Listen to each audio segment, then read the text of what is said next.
Welcome to Kairos Research Center podcast, Christian faith seeking understanding, intellectual witness, and spiritual renewal. We now move to the next topic, and that is the question whether homosexuals can be changed through therapy. You read lots of literature in the West and government authorities which want to ban any attempt to offer therapeutic services to people who want to deal with their same-sex attraction.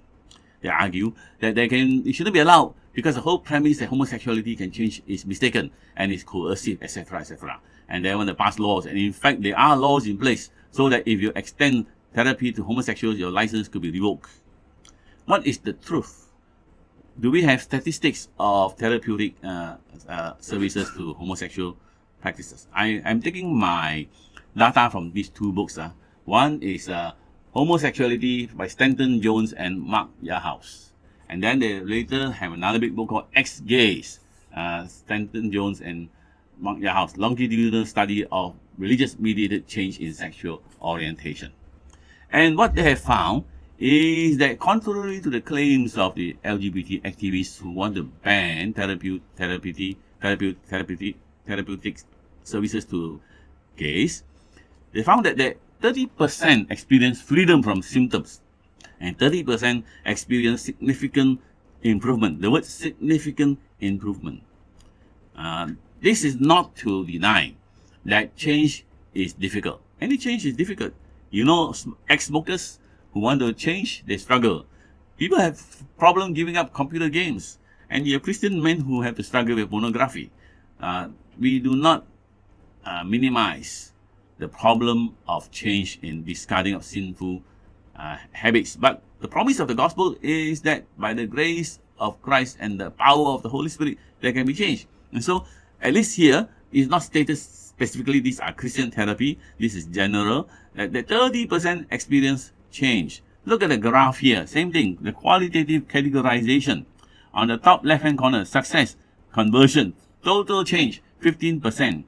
Success defined as chastity, abstinence despite their orientation, 23%. And then another 29% happy to continue. That means there must be some positive experience for them to continue.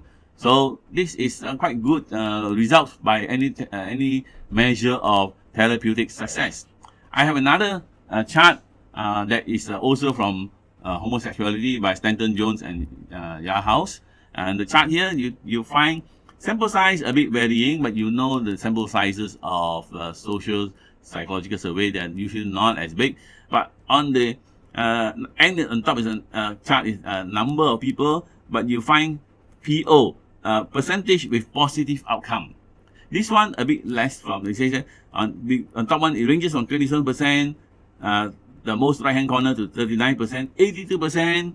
Wow, this is depending on different kind of therapeutic school that is administrating the therapy. 80%, some of them were smaller sample sizes, but average you find you have anywhere between 30 to 40%. I think this is a good measure to say that people who want to change will change. I also have another book here. This is from the book here, the purple book, number 4 from the top, on Bible and homosexuality, published in Singapore. It's a good book. It also shows that the success rate on this chart, author treated change, success rate on the right hand side from Bieber 42%, Burks 52%, Ellis 62%, Freeman and Meyer 82%. Generally quite encouraging figures. Half or more on the whole composite will be half of them. You have 50% success rates. So back to the question: can homosexual orientation be changed? We affirm unambiguously, despite opposition and attempts to ban homosexual therapy, we will say that they can be changed in homosexual orientation and practice. So that settles the matter. I think now it's time for us to look into the Bible. Regardless of what is happening in the world, positive or not, as Christians, we go back to the Bible, which is the sufficient and final authority in all matters of faith and conduct. So, of course, we will focus on a few biblical verses that are often raised. And I will begin with the Old Testament and go to the New Testament and Paul. Of course, the classic passage will be Genesis chapter 19. Genesis chapter 19. The words about Sodom and Gomorrah. Sodomy is the word that comes from there. Genesis 14:19, you know the story of the two visitors to Sodom and Gomorrah, Sodom, and then Lot hosted them, and then the people of the town wanted to have sex with them. In 19 verse 5, they called to Lot, "Where are the men who came to you tonight? Bring them out to us, that we may know them." Then Lot answered, "Do not act so wickedly. Have my own 2 daughters who have not known any man." Now, the word know is used as bring them out that we may know them. Know is more than innocuous, let us get to know one another. The Hebrew word is yada, and it is used euphemistically as for sexual intercourse in Genesis 4:1 and 17 and 15, and then Matthew 1:24-25, and so the word know, and Adam knew Eve. You see, this is an euphemism for sexual intercourse, and so the people of Sodom who wanted to have sexual relationship with the guests that Lot was hosting. Of course, it's more than just casual acquaintance, because 3 verses later, Lot offered his daughters and to them and says they have not known other men, meaning they have not had any sexual relationship with other men. Now, whether we approve with Lot offering his daughter in place of his guest, and this is supposed to be the famous Middle Eastern hospitality, who must protect the guest at all costs, it's another story, but you can ask yourself. So the point is, he offered his daughter to them because they already knew who his daughters were. But in this case, the contextually is describing sexual intercourse. So the word is also used in Judges for the same thing, Judges chapter 19 verses 22 and 25. So basically, yada therefore is used for a relationship between men and women. You will notice, but never in terms of lesbian sexual relationship. So let me just settle it again. The word know here means to know them sexually, and that's the reason why Lot could pleaded to the men and say, "Do not act so wickedly." They were not just wanting casual acquaintances; they were attempting homosexual rape. Now the LGBT people say, "No, that's the issue. Is not homosexual rape; it's inhospitality." Now, this is one way to avoid the real thrust of the passage, although I would say that the best interpretation of the Bible is the Bible itself. And in 2 Peter 2 verses 6 to 7, and in other verses in the Bible, in Ezekiel, the sin of Sodom and Gomorrah was listed not so much as inhospitality as having that unnatural lust, pursuing strange flesh. Jude 7 describing as pursuing strange unnatural lust, and therefore worthy of eternal fire. So the Bible has settled the issue. Let us not beat around the bush and try to escape the meaning. Now, let me add further how other biblical verses also say. Now, Ezekiel chapter 16 verses 47 to 50, he says, "Not only did you walk in their ways and do according to their abomination, however, within a very little time you were more corrupt than they in all the ways. Behold, this was the guilt of your sister Sodom. They were haughty and did an abomination," the Hebrew word to'eva, "before me. So I removed them when I saw them." Now you notice that the word abomination, to'eva, is in singular. In verse 50 in Ezekiel, it describes a specific separate sin that God has in mind. There could be other abominations, but this is the abomination. And it's the same word used in Leviticus 18:22 and 20:13, where a man lying with a male as with a woman is called an abomination to the Lord. An abomination is something that is so disgusting to the Lord that he has to condemn it. So it is use of very grievous sin, not just casual acquaintance or inhospitality. And the same idea is also confirmed in the Greek Judaism literature. where Jews connected Sodom with sexual sin. In the 2nd century BC, you can find this in the Testament of the 12 Patriarchs. Label Sodomite as sexually promiscuous. And the Testament of Benjamin 9:1 refers to Sodom as departing from the law of the order of nature. And then the Testament of Naphtali 3:4 talk about the Jubilee specified Sodomites were polluting themselves and fornicating in the flesh. And both Philo and Josephus, if you know intertestamental history, plainly describe same-sex relation as the problem with Sodom. So that's very clear. But the other point is that beyond describing the sin of Sodom and Gomorrah, Sodom, as sexually perverse and an abomination, it also points to a link. And it says in Ezekiel chapter 16 verse 50, they were haughty, they were proud, and did an abomination before me, so I removed them when I saw them. So the background here is pride, haughty, arrogance in the face of God. It's a rejection of the Creator and His divinely sanctioned order of creation. What is divinely sanctioned order of creation? Genesis 1 will state this very clear. Same thing is repeated in Romans chapter 1 verses 26 to 27, which suggests that same-sex intercourse was rejected on the ground that it constituted a violation of the anatomical and procreative sexual complementarity of male and female in the creation. By definition, to resist what God has put to us is an instance of pride, trying to supplant God's design in the creation of sexuality in favor of one's own design. So that is what it says. I read Jude 7 again. Just as Sodom and Gomorrah and the surrounding cities, which likewise indulge in sexual immorality and pursue unnatural desire, the Greek word is sarkos heteras, other flesh, serve as an example, a warning about undergoing the punishment of hellfire. So, Sodomites were haughty, arrogant, rebellious against God's design and moral command and order. So the Bible minces no words, you may want to say, and it comes across very clearly too by the time we come to Moses when he gave the Mosaic law. In fact, homosexual practice is given death penalty in the law of Moses. Leviticus 18 verse 22.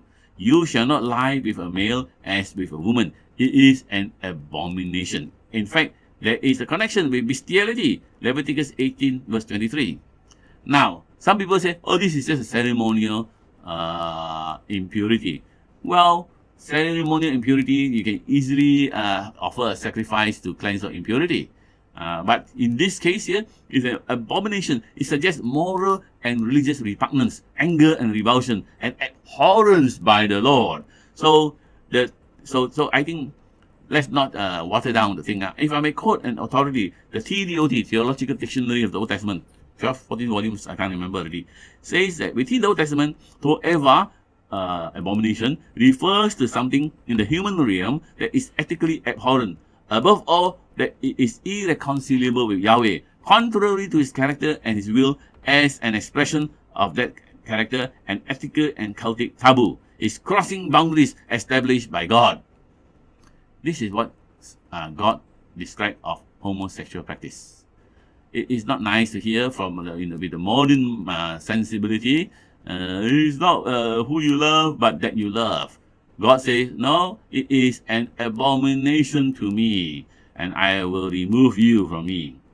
And this also affirmed very strongly. Earlier I read Leviticus 18 verse 22. Now Leviticus 20 verse 13. If a man lies with a male as he lies with a woman, both of them committed an abomination. They shall surely be put to death. This must be the infinitive absolute construction in Hebrew. They shall surely be put to death. Their blood shall be upon them.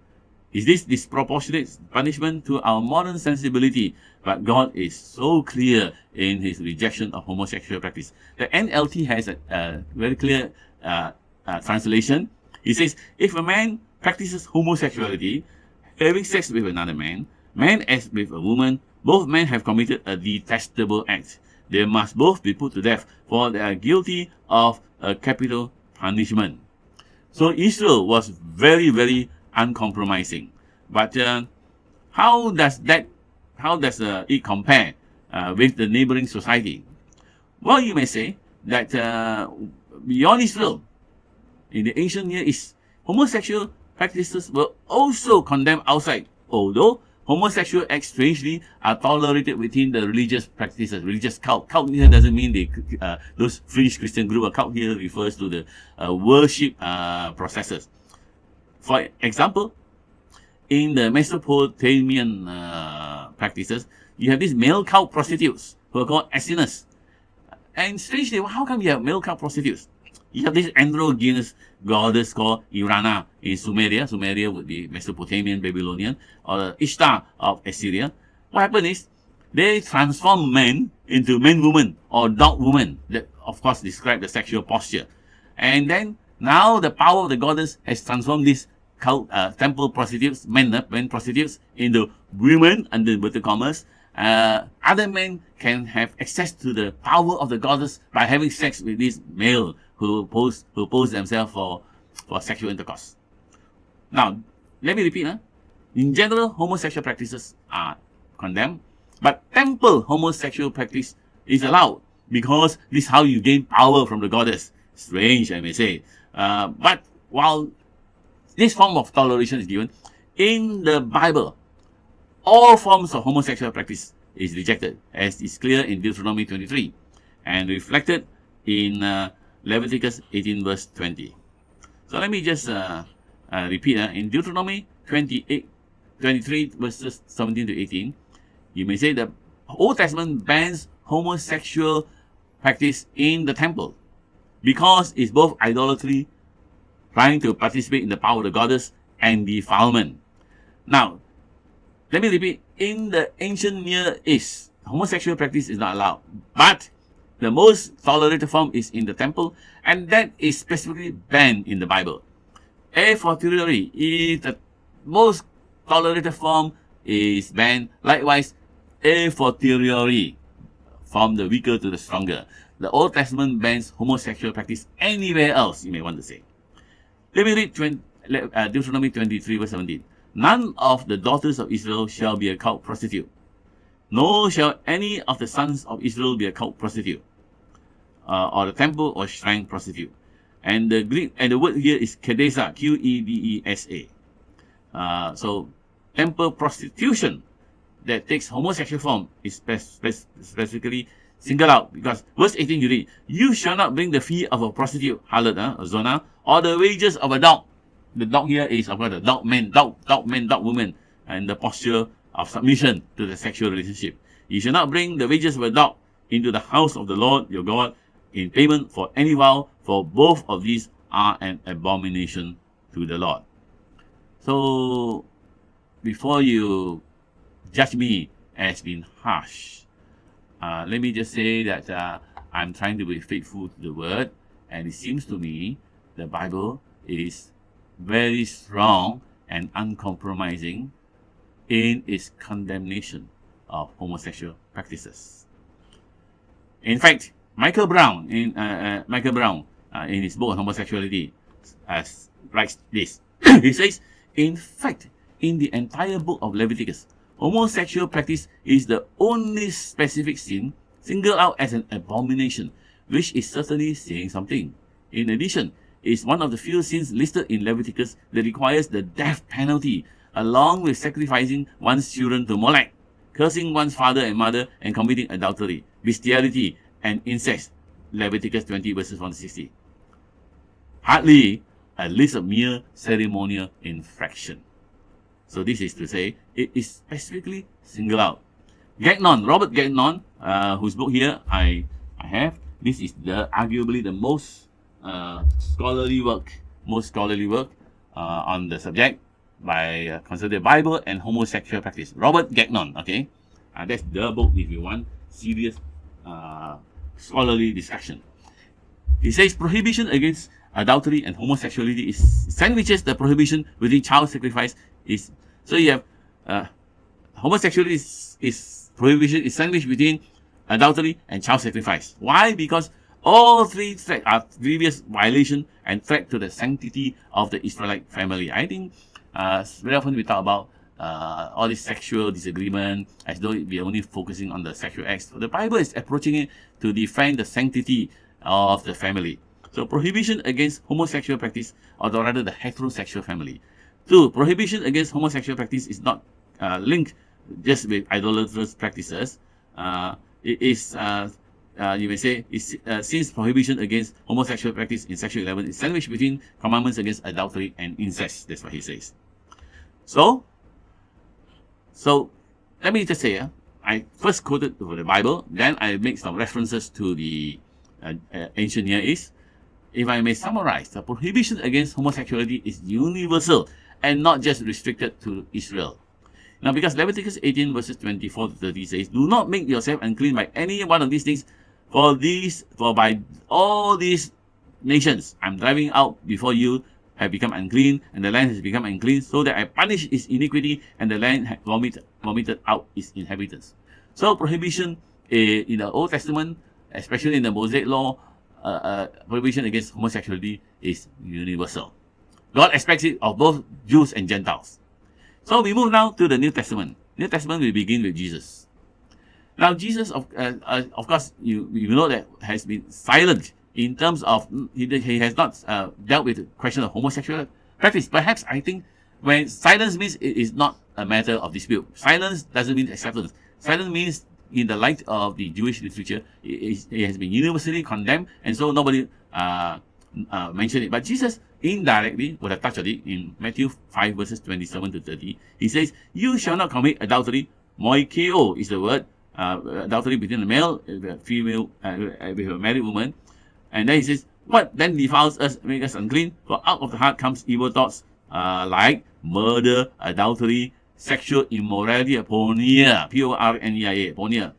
This defiles a person." So basically, porneia means any form of sexual immorality outside marriage, any unlawful sexual intercourse, you may say, as BDAC, the dictionary says. So, in other words, Jesus assumed that the only form of sexual activity is within marriage. And if homosexuality is outside heterosexual marriage, it is porneia, it is sexual immorality. So it is also condemned. Let me say, the Greek word porneia refers comprehensively to all sexual acts outside marriage, which according to biblical law in Jesus' day, has to be only between the union of a man and woman. Positively, Jesus explicitly affirmed the male-female relationship as the divinely established order of marriage. So you read Matthew chapter 19, he says, right from the beginning, God has instituted sexual relationship between a man and a woman. And what God has joined together in one flesh, let no one put asunder. In the beginning, the man must leave his father and mother and hold fast to his wife. In short, I say, put positively, Jesus stated that all sexual acts outside marriage defile us. This should include homosexual practices. And he stated emphatically that marriage, as God intended, refers to the lifelong union of one man and one woman. And so this excludes homosexual acts. Thank you.